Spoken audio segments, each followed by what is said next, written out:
सारे यक्ष मिलकर के और इस उत्तम कुमार को मार दिया। घोड़ा भी मर गया। अच्छा, शाम को जब उत्तम कुमार घर पर वापस नहीं आए, ध्रुव जी गए, पूछे आज सब कोई दिखाई दे रहा है, उत्तम भैया कहाँ गए?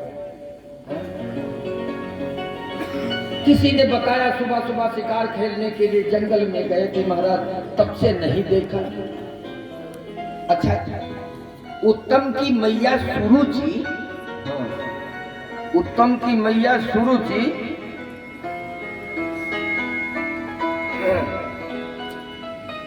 के कान में आवाज पड़ा कि उत्तम कुमार नहीं आया है, तो तड़पी और घर छोड़कर ढूंढने के लिए निकल गई। जंगल में पहुंची तो वहां कहीं दावानल लग गया। अरे पहाड़ों में तो कहीं पत्थर एक दूसरे से टकराते हैं, चिंगारी निकलती है, तमाम लकड़ी और पत्ते पड़े होते, पकड़ लेता। तो जंगल जलने लगा और उसी के बीच में जल करके सुरुचि समाप्त हो गई। अब आगे नहीं देखे पति छोड़ गए और पूत भी छोड़कर चला जाए, वैसे बढ़कर दुनिया अभागिन की हुई, पक्की अभागिन है, उजल गई। लेकिन ध्रुव जी तो संत है, भगवान का दर्शन किए, किसी के प्रति बैर भाव तो करते, वो तो अपना भाई प्राण स्वरूप मानते थे। ढूंढने के लिए गए, देखा तो भाई मरा पड़ा है, घोड़ा अरग मरा पड़ा है। पता किया तो पता चला कुबेर के यक्षों ने मारा। आग कुपित हुए ध्रुव जी और यक्षों के ऊपर बाणों की बौछार करने लगे। कहां तक कहा जाए, कुबेर को भी मारने की स्थिति आ गई कि कुबेर को भी नहीं छोड़ेंगे। और जब देखा कि इतना बड़ा रक्तपात हो रहा है, तब इनके बाबा श्री स्वयं वो मनु उस रणस्थल में समरांगण में आकर उपस्थित हुए। दोनों के बीच में कंप्रोमाइज कराया, समझौता कराया। भाई ऐसा मत करो, तुम वैष्णव हो, रक्तपात शोभा नहीं देता है। अरे तुम्हारे भाई की मौत थी, वो यक्षों के हाथ से मर गया, और तुम्हारे हाथ से जिन यक्षों की मौत थी वो मर गए। ये कुबेर जानते हो कौन है? ये भगवान के कैशियर है, धनव है, खजांची है, कोई साधारण नहीं है। झगड़ा मत करो, वैष्णव को शोभा नहीं देता। ध्रुव जी आए, वैदिक रीत से कर्मकांड क्रिया जैसे चाहिए अपने भाई उत्तम का किया। षड्त्रिंशद वर्ष सहस्रम, 36,000 वर्ष तक राज्य किया। कितने दिन तक? सुखदेव जी कहते 36,000 वर्ष तक ध्रुव जी महाराज राज किए।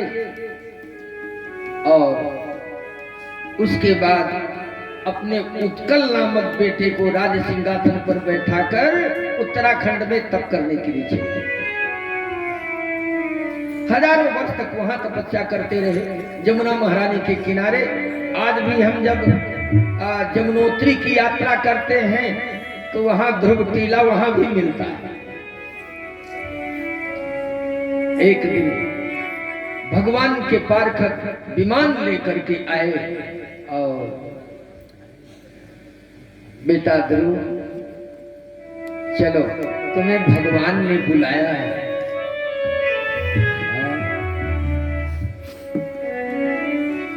ध्रुव जी तो तैयार हुए विमान में बैठने के लिए, तब तक एक बुढ़ा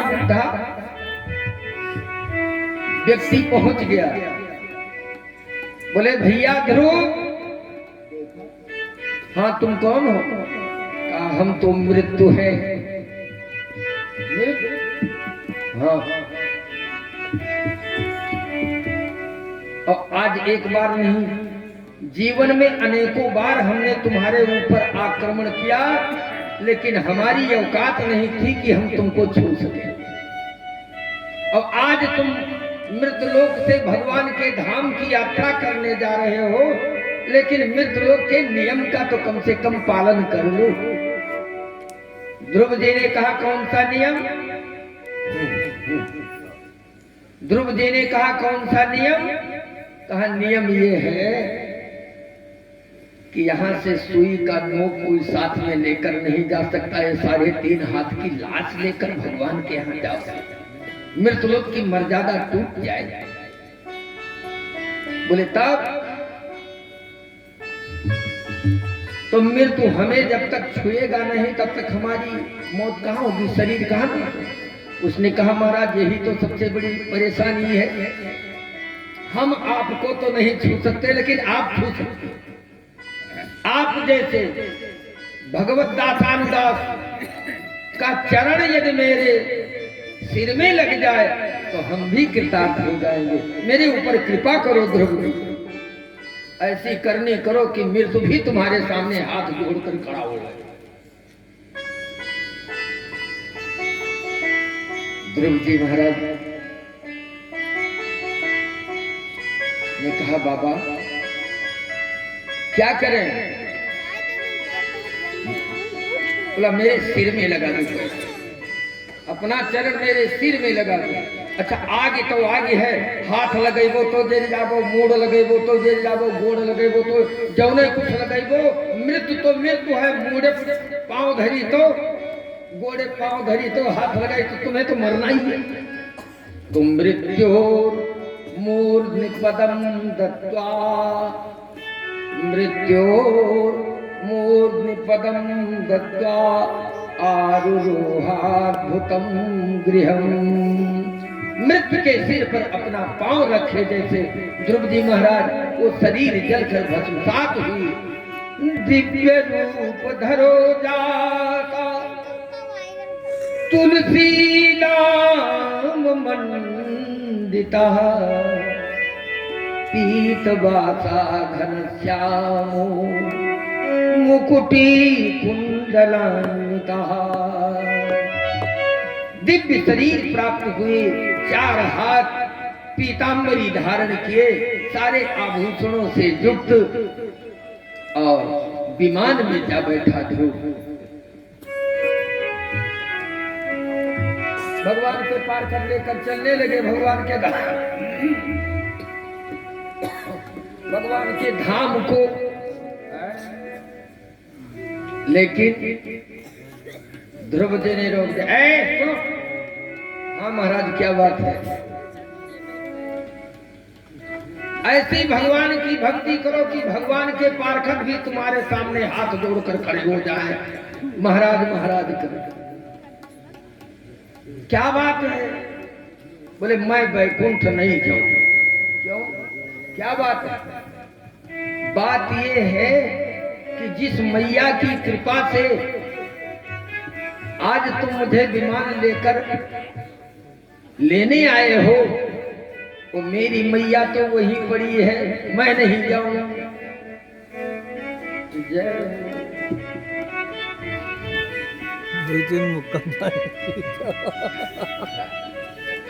ऐसा भी नहीं मारी जाओ, मैं नहीं जाऊंगा।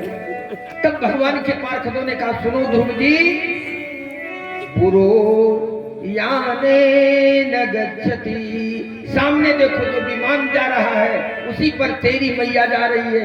भला तेरे जैसे बेटे को जन्म देने वाली हम नरक में रहेगी? तो ये तुम्हें विश्वास है? पुत्रवती जुवती जग सोई, पुत्रवती जुवती जग सोई, पुत्रवती जुवती जग सोई, पुत्रवती जुवती जग सोई, रघुपति भगत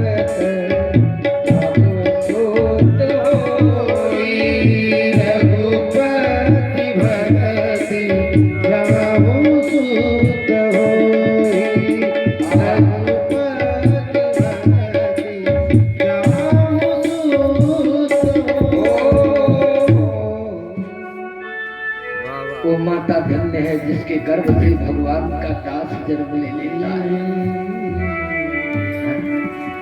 भला वो मैया नरक में कैसे रह जाएगी जिसने इतने बड़े महापुरुष को जन्म दिया? उसकी मां नरक में है। भगवान के पार्षदों ने कहा पुरो यानेन गच्छति, वो सामने पूरा मन सामने सामने देखो जो विमान जा रहा है उस पर बैठी तेरी मैया तुमसे पहले जा रही है। तब ध्रुव जी संतुष्ट हुए और यहाँ से गए तो वो भी बैकुंठ में नहीं, बैकुंठ से ऊपर एक ध्रुव लोक जहां पर अटल बना दिया भगवान ने, और आज भी वो ध्रुव है, कभी विनाश नहीं होता, वो हमेशा अटल रहता, कभी टल नहीं सकता। सप्तर्षिगण तारे आज भी उन ध्रुव की परिक्रमा करते हैं। क्यों? भूले ध्रुव सगलानी जप्यो हरि नाम, ध्रुव सगलानी जप्यो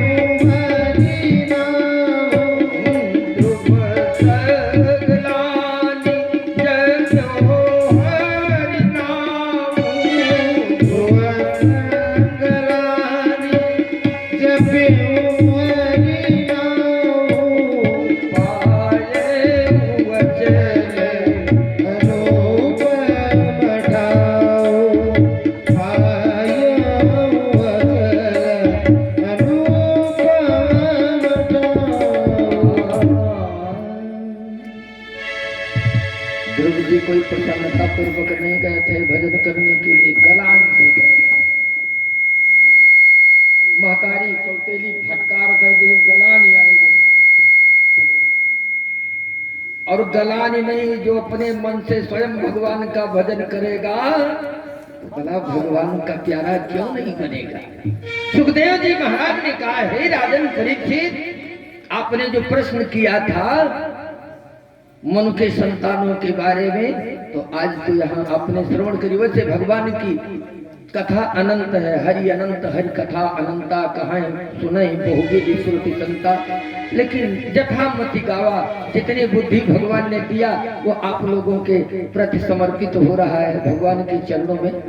और कल भगवान के अवतार की चर्चा हो, जिसके प्रधान देवता भागवत के भगवान श्री कृष्ण हैं, उनके अवतार विषय चर्चा होगी। और बाकी जितना आप लोग समय देंगे उतने में ये दासानुदास आपके प्रति समर्पित रहेगा। आइए 2 बार भगवत नाम कीर्तन कीजिए, इसके बाद पार करेंगे नैया।